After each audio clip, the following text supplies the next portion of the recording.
क्या 370 की मनसूखी में डॉक्टर फारूक अब्दुल्ला की थी सहमति? एएस दौलत की नई किताब में इसका खुलासा हुआ और एक बहुत बड़ी जो सियासी हम ये कह सकते हैं कि लड़ाई हुई है, जिसके बीच में जम्मू कश्मीर के लोगों को 370 जब एब्रोगेट किया गया उस समय में जम्मू कश्मीर के अंदर बंद किया गया। और इतना ही नहीं, बिलखसूस इंटरनेट बंद रहा और कश्मीरी अवाम का ये कहना था उस वक्त में कि जनाब हमसे हमारा अधिकार छीना गया। लेकिन आज ये किताब के अंदर ये खुलासा किया जाता है कि डॉक्टर फारूक अब्दुल्ला को इस चीज़ के बारे में सारी जानकारी थी। इसमें दो बड़े इंपॉर्टेंट पॉइंट्स हैं। एक तो ये है कि डॉक्टर फारूक अब्दुल्ला पे एलिगेशन लगाया गया है एएस दौलत के, जो उनकी नई किताब आई है, जो एक्स रॉ के चीफ हैं, वो ये कह रहे हैं कि डॉक्टर फारूक अब्दुल्ला को इसकी सारी जानकारी थी, लेकिन डॉक्टर फारूक अब्दुल्ला ने कभी रिवील नहीं किया। दूसरा ये इल्ज़ाम आयद किया जाता है कि डॉक्टर फारूक अब्दुल्ला कॉन्फिडेंस में ले सकते थे। डॉक्टर फारूक अब्दुल्ला ने कहा कि आप लोगों को मरकजी हुकूमत ने हम सभी नेताओं को कॉन्फिडेंस में लेना चाहिए था, आप लोगों ने कॉन्फिडेंस में हमें नहीं लिया, उसके बरक्स आपने ये किया। और मालूम था कि 370 एब्रोगेट होने वाला है और 370 को हटाने में फारूक अब्दुल्ला ने भी खामोशी इख्तियार की थी। ये इल्ज़ामात आयद किए गए। अब यहाँ से एक चीज़ क्लियर होती है कि नेशनल कॉन्फ्रेंस और बीजेपी की सेटिंग नहीं है। जब तक मुझे लगता है अगर नेशनल कॉन्फ्रेंस और बीजेपी की सेटिंग होती तो शायद आज जो रॉ के चीफ हैं, एक्स रॉ के चीफ हैं जनाब एएस दौलत जी, वो अपनी इस नई किताब में खुलासा नहीं पेश करते। ये खुलासा तब आवाम के बीच में आया जब हम ये महसूस कर सकते हैं कि शायद नेशनल कॉन्फ्रेंस और बीजेपी के बीच में कोई भी अब सेटिंग नहीं रही है, क्योंकि जो एएस दौलत हैं वो बहुत करीबी थे डॉक्टर फारूक अब्दुल्ला के।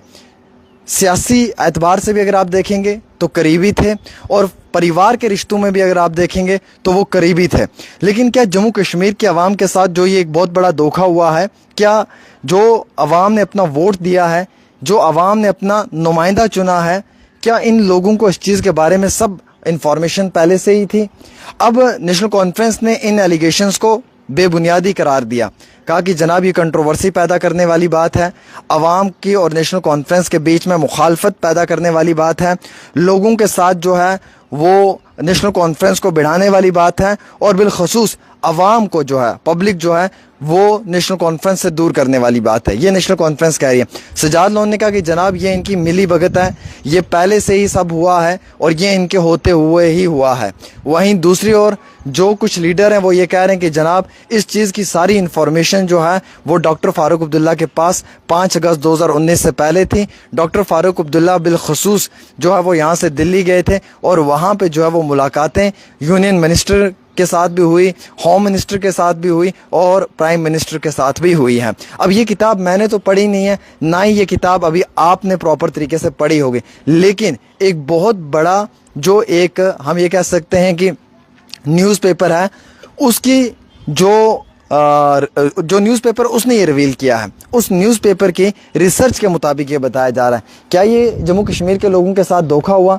370 जो हटाया गया, क्या इसमें डॉक्टर फारूक अब्दुल्ला इन्वॉल्व थे, या फिर ये किताब लिखकर डॉक्टर फारूक अब्दुल्ला को और नेशनल कॉन्फ्रेंस को अवाम के बीच में बदनाम किया जा रहा है, नेशनल कॉन्फ्रेंस को पब्लिक के साथ जोड़कर पब्लिक को नेशनल कॉन्फ्रेंस से दूर करने की कोशिश की जा रही है? या फिर ऐसा भी है कि 370 की मनसूखी जो तय थी उसकी सारी जानकारी डॉक्टर फारूक अब्दुल्ला के पास थी और डॉक्टर फारूक अब्दुल्ला ने उस समय जो है वो प्राइवेट तरीके से, जो है वो सीक्रेट तरीके से वो मरकजी हुकूमत को सपोर्ट किया और खामोशी अख्तियार की। और बिलखसूस डॉक्टर फारूक अब्दुल्ला ने यह भी मरकज़ को कहा कि जनाब आपने हमें कॉन्फिडेंस में लेना था 370 को एब्रोगेट करने से पहले।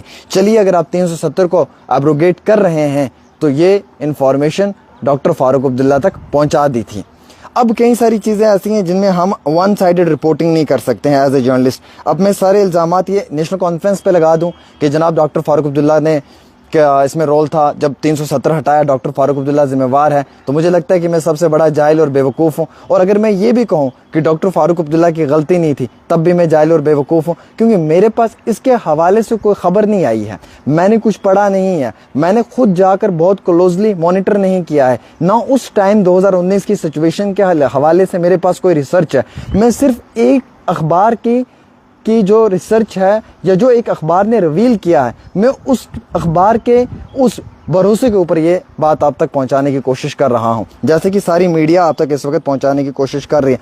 अब अवाम के हाथ में है कि वो डिसाइड करें कि क्या ये सही है या गलत है।